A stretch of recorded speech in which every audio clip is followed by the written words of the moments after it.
The views and opinions expressed on any program are those of the producers and/or the persons appearing on the program and do not necessarily reflect the views and opinions of FRC Media, Bristol Community College, or the City of Fall River.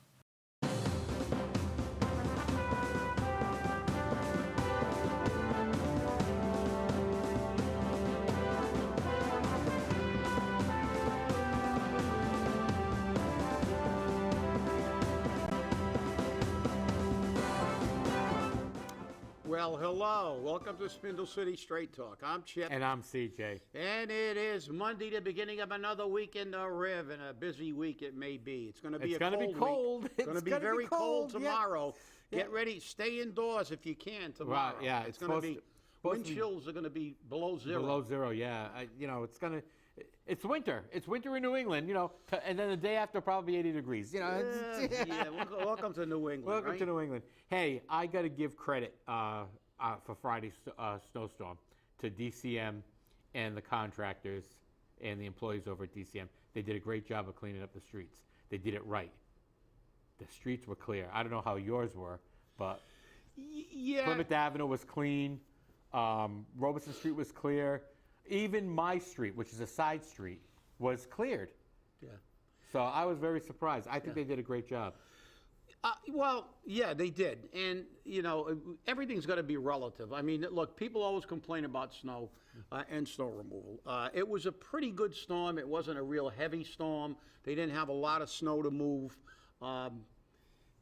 The weather turned kind of warm, so it melted a lot. Even though it was below freezing the day of the storm, they still had enough sun out where it melted a little bit. But overall, my street was down to the pavement fairly quickly. Right. They did a pretty good job. I always complain because I'm glad we didn't get a major snowstorm because as usual they plow in everybody's driveway. Right. So if you live on a hydrant side, you've always got you got a giant snowdrift out there, and regardless of if you're unfortunate enough to be somewhere where you can't clear that snow before it freezes up into an iceberg, you're screwed. You can't get out of your own driveway. I don't know why, and I know you lived in a cold climate. I don't know why they don't just push the snow to the end of the streets and stuff like that. It's just like they just push it, and every time they go by, it gets higher and higher in the driveway until you got a 3-foot wall in front of your driveway, and then when it's ice, you just can't back over it. Yeah, as you said, I lived in a cold community. I lived in Burnsville, Minnesota, and when it snowed there, they didn't plow snow. They don't plow snow in Minnesota. No. They don't. They blow it. They get rid of it. They put it in the back of dump trucks. They take it to the nearest park, and they dump it in the park. And they let it melt as the spring approaches, and that's why the grasses are so green, and it's the land of 10,000 lakes. Yeah, it seems that those areas like upstate New York, they get a ton of snow. Also in the Midwest, when I was out in Iowa, Robbie, my son went to school in Iowa. They get tremendous amounts of snow in Iowa. The Midwest, it comes right down through the center of the thing, through Chicago, and then and they got tons of snow. I was out there in a snowstorm. I never saw a plow. It's like, geez, they never plow. Oh no, I don't know what they do with it, but ultimately it goes away. It's like, so they must do the same thing. They just haul it away. Yeah. But that would make sense. And then again, you'd need equipment, and nobody wants to pay. They'd rather pay people to plow it and then create issues. But you got to give them.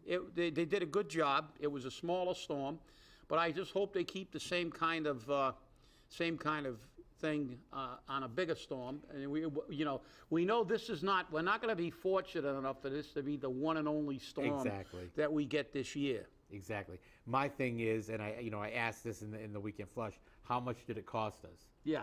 Okay. Did we pay too much? If you ask some people, they'll say they didn't pay. No matter how much they paid, it wasn't enough to get the job done right, and they did it right. Other people say no, they paid too much money until they get their tax bill. Right, and then they'll complain about the fact that the snow wasn't removed because they didn't spend enough money on it. And I was complaining because they didn't brine my street. No, they came down and they blew rock salt all over the place. My sidewalk had all rock salt on it. Yeah. It wasn't even on the street, it was on the sidewalk. So, hey, It was our first foray into the snow, and so hey, it wasn't bad. It wasn't a bad storm. The snow wasn't super heavy to move. I started my snow blower. I didn't even use it. I just shoveled a path on my driveway and shoveled the sidewalk and the steps into the house, and I just let it go because I knew the next day to be a little warmer, and then we had a little bit of rain on Wednesday, so that was that. That basically eliminated. In 3 days, it was totally gone. So. Exactly. But that was a nice start. It just gave us a little preview, taste of Mother Nature. a little preview of things to come. But my dog was an idiot. They're all idiots. Went outside, sat in the snow, and then got up and couldn't move his leg. He was limping up the stairs to get into the house, and he got in and he sat down right next to the baseboard heater. He was smart enough to do that, and it thawed out. And then he was running around again. He wanted to get back out. I was like, "You're not going back out there." Yeah, most dogs love snow. Mine loves the snow. She likes to jump around in it. Yeah, they bury their face in it. Eat the snow. I just keep telling her, don't eat the yellow snow. But I don't know if she listens. But yeah, so it was good. But let's get down to some of Riv things, I guess. We've got some national things that are going on that are insane. But I got a text of a copy of a public records request. Oh, Carlos Cesar. Carlos Cesar, the mayor of the Flint,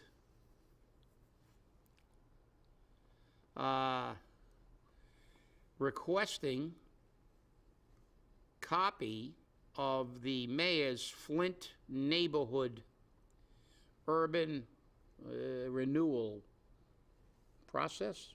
I guess that's what it says in quotes. I'm having a hard time reading it because it's good. I will like a copy of the mayor's Flint Neighborhood Urban renewal process. I can't read a lot of this either. Yeah, and I would like to get a copy. Has he? Yeah. Well, whatever it is, it's a public record request for the thing, and I think therein lies the point that the longtime head of the Flint Neighborhood Association, a guy who's put his heart and soul into trying to do the best he could for the people of the Flint, the working people of the Flint, because there are not a lot of bankers and lawyers living in the three deckers in the Flint. Doesn't have any idea what the mayor is doing. And again, let me get back to his inauguration speech. I'm going to tell the truth and be transparent. We've seen lack of... I've been, remember? As he's been. Yeah, as he was with Malone. We still haven't seen that report. As he was with many other reports of lawsuits and things. Yeah, he's transparent in his own mind, just like he's a legend in his own mind. So... I don't know what transparency he's talking about, but he always likes to get examples. People, give me a couple of examples, and we'll read them off on the show. Because obviously, you think that somebody who is intimately involved with all the businesses and many of the people in the Flint should be part of this.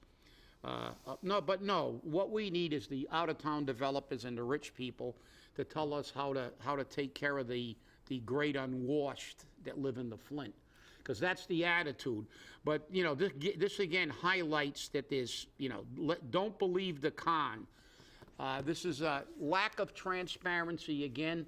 He's doing something in the Flint that's going to line the pockets of a lot of people, and we have a lot of we know what's going on in a lot of these things. We hear about money being given to Ken Fiola again to do things, then that way nobody can check on them. That's another cover, so there's no transparency. The city's not going to do it. $3.26 million. $3.26 million. More money. Jeez. Yeah. So, I mean, I just had to, I got a copy of this morning, and, it said, and he actually said it's a shame that you have to do this, and it is a shame. It's, I mean, especially when you're the individual who's really tried their damnedest to do as much as they could for the Flint, knows the people. Heaven forbid we actually bring people in the loop that actually know what they're doing. Well, and it's interesting because Carlos has worked with the businesses for many, many years. Many years. And people will say he doesn't live in the Flint anymore. Well, other people don't live in their neighborhoods either, but because they were brought up there and they lived there and they worked there and whatnot, they stayed there and they still work for that neighborhood. And that's fine. I don't have a problem with that.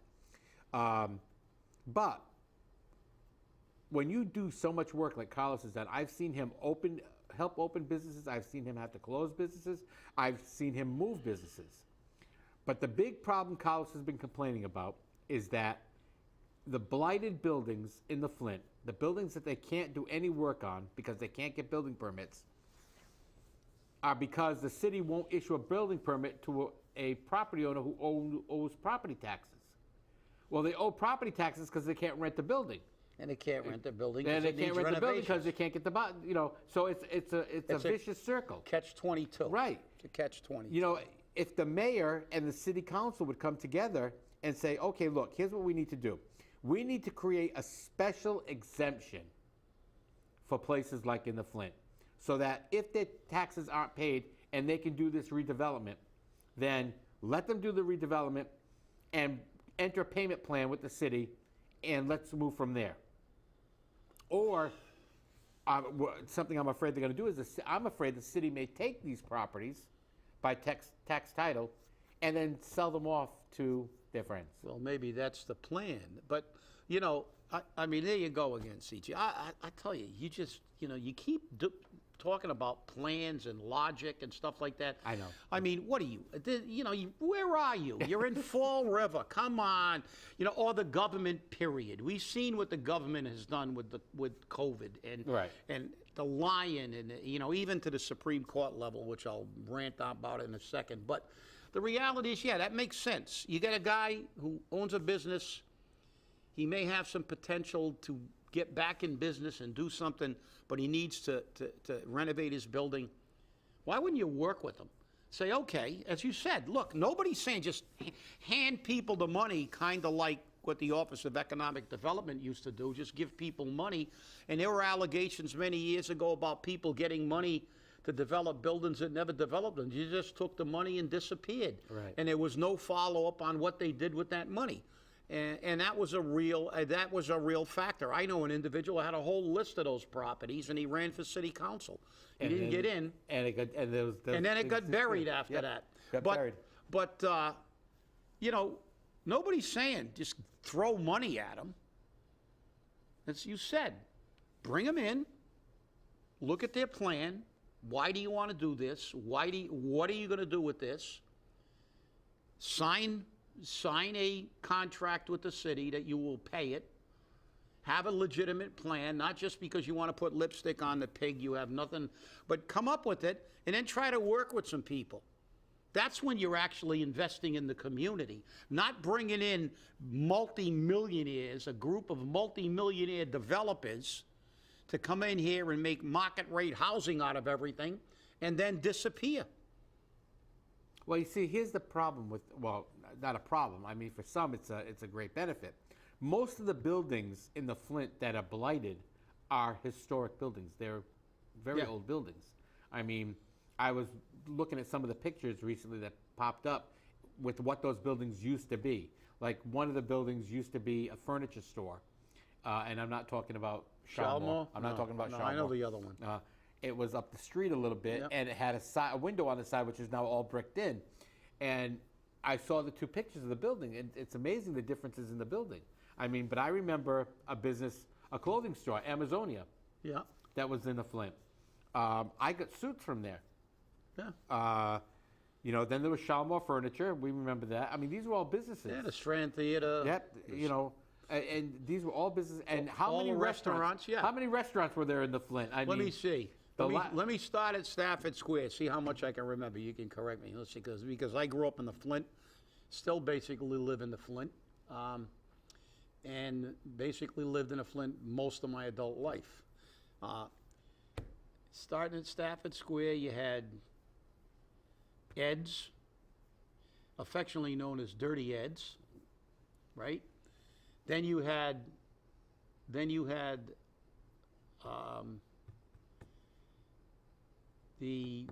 what was the name of it? We used to meet there before we went to school.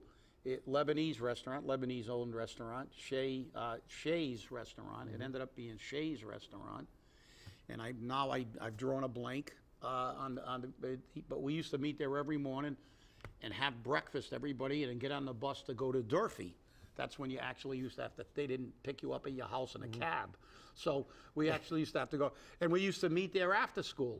We'd take the bus back and we'd all meet there, and they had the best coffee in town, so you had them, and then you went up a little farther, and you had Marcue's and Mylan's restaurant, another Lebanese restaurant. Then you had Long's. Then you had another Chinese restaurant. China City? No, that was up. That was up further. That was that's up further. That was Wang's restaurant. Yep. Wang's. And then I said you had Long's, and then you had Wang's, and then you had Bashara's, and then you had China City. And that's just to Eastern Avenue. So I don't know how many. I lost count already. Yeah. But there were How a lot. about the place that Leo used to work at? That came in a little later, Yeah. but then that was before Stafford Road. That's where that little near way Bossett Street, where the auto lot is now. That was Leo Slung Hamburgers. That was the Roundup. Yeah. Yeah. Or something like that, the Roundup, and that's the first time I ever saw Leo Pelletier. He was making burgers and fries at the Roundup, and it was kind of a walk-up, takeout little restaurant right just down from Ed's. So, these people keep telling these big giant developers are gonna. No, we had all this stuff in the Flint, and every one of them survived. For years. And you had a theater. For years. And you had a theater. You had a theater. Yeah, you had the Strand. And the thing is, you had you had Woolworths, you had 2 5 and 10s. Right. And all these things survived. Why? What miracle of the economy made these things made the Flint? We had money. Everybody had a job. It wasn't the greatest job in the world. People used to go, they work in a mill. Yeah, but they worked in a mill. They worked in a mill, and they had a paycheck. And when they had a paycheck, they'd go shopping, they'd go out to eat on Friday, and these businesses stayed in. And what's the difference now? We got a lot more money and a lot of big Mark Hughes. I said Mark Hughes, thank you. But that was Mark Hughes. The next one up was Wang's, I think. Yep. The next And one up, actually, before Stafford Square was Fung Wong's. oh yeah, Fung Wang, but that was on the other. That was on the other side, right? So that wasn't that far. You could throw a rock. You could throw a rock. Yeah, from, it was just on the other side of and Fung then Wang. when I remember there used to be a Stop and Shop down there. I mean, And a Bradley's. A Bradley's. Yeah. Everywhere there was a Stop and Shop, there was a Bradley's. That's the way it used to Wow, work. isn't it amazing that we had a community that had all these things, all these stores, and they were viable for years. As a matter of fact, a good friend of mine was the regional director of Bradley's for New England. And he had Bradley's, he had Stop and Shop. All these stores based on a very, very, modest income. But there's the key, an income. Income. Not a bunch of people on welfare with no checks, or a bunch of people that, have drug issues, and the population that moved out. And now we think we're going to fix this city by bringing in high-end developers to make money and then run away with the money in a carpet bag and leave the same demographic to keep businesses afloat. How many times, not me, it's not my theory, well, how many times do economists like Milton Friedman have to say that cities like this, their economic engine is small businesses? We do not have small businesses in Fall River.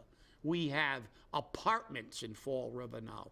And the reason that small businesses survive is having a population that can spend money in these small businesses. That's what we had years ago. There were no engineers living in the 3 deckers. They lived across the street from Shelburne Shirt and walked across the street to go work in a mill. But they got a paycheck. People got in a car and carpooled over and worked construction, laying curb on Route 6. But everybody had a paycheck. The city had 100,000 people, and most of them were employed. And there's the key.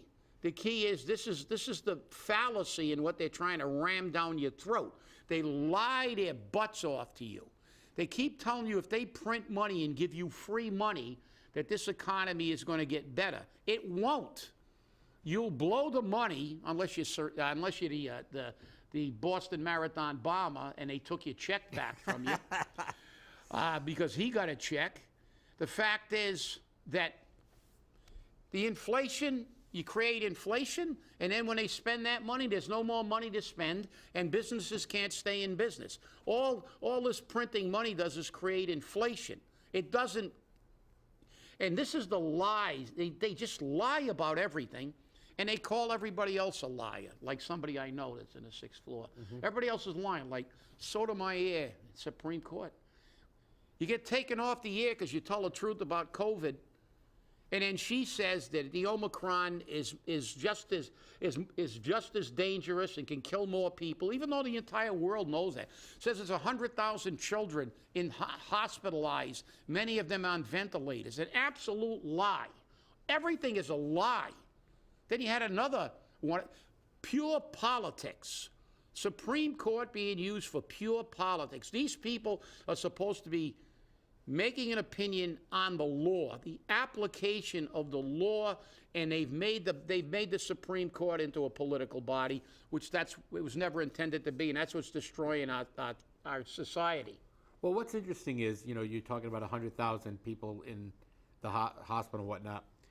The government in Massachusetts, actually, they have decided and have implemented effective today, I believe, a plan that no longer will you be admitted to the hospital and automatically be assumed COVID.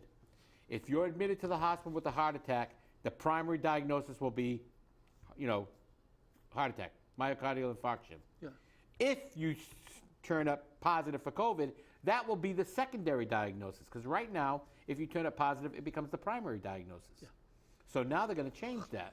So we're going to get better, more accurate counts of what's happening. I hope. I hope. We will get a little bit more accurate, but you know what they're trying to do now? And this is my theory. They've exhausted their ability to lie about this. They can't control it. They blew themselves up saying they could control it. They blew themselves up saying that this is a pandemic and the unvaccinated, when most of the people getting Omicron are vaccinated. Right. They blew themselves up. So now politicians, they just can't stand up there and say, we effed this all up. We just did it. That's it. We turned this into a disaster like we did with Afghanistan. We turned this into an unmitigated disaster. So let's call it. They did that on purpose. You know that if you had COVID, it didn't matter what you had. It was a secondary issue, but they counted it as a COVID because they wanted the numbers. They wanted the numbers to justify pushing the vaccines. They wanted the numbers to push their agenda. They wanted the numbers to scare everybody into submission, to give up your rights. And that's exactly what they've done in the United States and Australia and all over the world. This is the fascist tradition. This is the way fascists rise to power. And they've lied about it. They've lied about it on every level.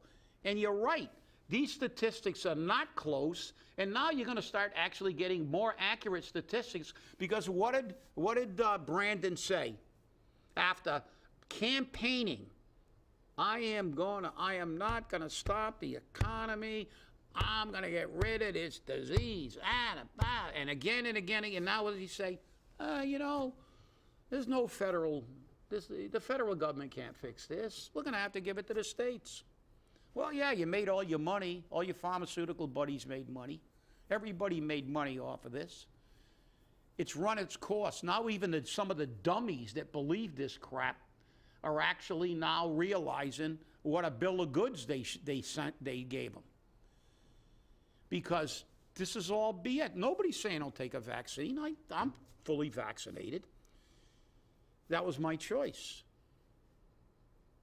So, but, young, healthy people putting masks on children, massive suicide rates of children because of what they've done. What they've done in this country with this pandemic, which was a very, very narrow scope pandemic that only targeted a very, very narrow demographic, is obscene. The people who were behind all this misinformation that took the people who were trying to give real information out and censored them are fundamentally murderous, in my opinion. And everyone's entitled to opinion. That's right. But you talked about fascism. Look at what's going on in Boston this week. Effective the 15th in Boston, you are required to have your vaccination card on you to enter buildings. Large-scale buildings, small-scale, certain buildings, certain events, certain places, you must have your vaccination card.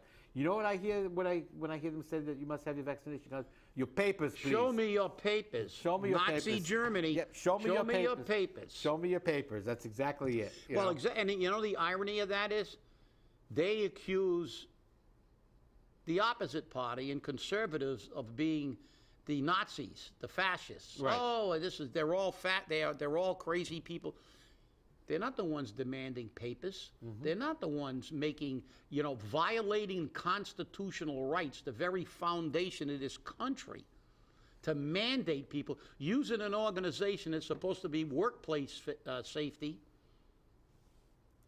to mandate things that aren't legal. So, listen, the people are beginning to wake up in this city. It took a lot. In Virginia, it was the critical race theory being rammed down their throat. But who truly are the fascists here? Is the Republican Party sick in the Department of Justice on women and men who are there saying that their children should not be taught critical race theory or any version of it in the schools? Didn't the Nazis have the secret police, the Gestapo? Yep. Didn't they? Weren't they the ones who used the government to attack anybody who disagreed with them? Right. But they call the other side the fascists, the crazies, the everything's white supremacy. That's the label they use. But let's face it. When was the last time you saw the Department of Justice sick on law-abiding citizens? I think it was the Obama administration. Mm-hmm. So this may be a part of the playbook of the Democratic Party. The other part of their playbook is the thing called in psychology projection. They're projecting what they do on someone else.